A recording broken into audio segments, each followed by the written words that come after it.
So you're selling your home. That's a huge deal, but it's way more than just putting a sign in the yard. It's a major financial move. Today, we're going to build the playbook to make sure you walk away with the most profit possible. Let's dive in. Here's the real question every single seller has to face. When all is said and done, how much of that sale price is actually yours to keep? It's so easy to get blindsided by unexpected costs and, taxes. But don't you worry, we are going to break down exactly how you can protect that hard-earned equity. All right, our first play is honestly the most important one. It all comes down to getting a handle on something called capital gains. Trust me, understanding this is what separates a pretty good sale from a truly fantastic one. So what in the world are capital gains? Well, to put it simply, it's the profit you made. The IRS basically looks at what you first paid for your home, then looks at what you just sold it for, and that gap, that profit, well, that's what can potentially be taxed. It really just boils down to this simple math. You bought your home for, say, $300,000, and you just sold it for $600,000. Boom, that's a $300,000 profit. But this is where it gets really interesting, and where you can save a ton of money. Because the IRS has actually given homeowners an incredibly powerful tool. You could call it a secret weapon, to shield a massive chunk of that profit from ever being taxed. Get this, if you're single, you get to exclude up to $250,000 of that profit from taxes. That's right, $250,000, completely tax-free. It's huge. And if you thought that was good, it gets even better. If you're married and you file your taxes together, that number doubles. We're talking $500,000 in profit that you can exclude. This is, without a doubt, the single biggest financial advantage homeowners have when they sell. Now, okay, here's the fine print, and it's really, really important. To unlock this incredible tax break, you have to meet one key condition. You must have owned the home and lived in it as your main home for at least 2 of the last 5 years before the sale. This rule right here makes planning ahead absolutely critical.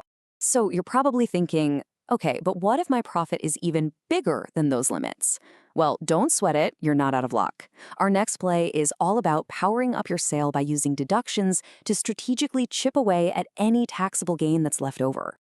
Look, selling your home isn't free, we all know that. But many of those costs are actually working for you in the background. Things like your real estate agent's commission, the money you spend to stage the home so it looks amazing, getting those professional photos taken, and even some repairs you do right before you sell, all of that can be subtracted from your profit. And this is exactly why you should think of them as investments, not just costs, right? You invest in great staging and photos, which brings in more buyers, which helps you sell for a higher price. And then you get to deduct what you spent in the first place. It's the ultimate win-win. You get a higher sale price and a lower tax bill. I mean, this is just a perfect real-world example. Here's a seller who almost skipped staging to save a few bucks, but as soon as they learned that staging was a deductible expense, they went for it. And what happened? The house sold in days for more than the asking price, and their tax bill went down. That is just smart thinking that pays off in more ways than one. All right, on to our third strategy.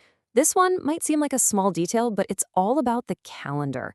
Mastering the clock and choosing when you sell can have a surprisingly massive impact on your bottom line. Just think about the power of a single day. If you close the sale on December 31st, any tax you owe on that profit is due for that tax year, just a few months away. But if you can just push that closing date to January 1st, you defer that whole tax bill to the next tax year. That gives you more than a year to plan and manage your money. It's a game changer. So far, we've been really focused on the nitty-gritty of the sale itself.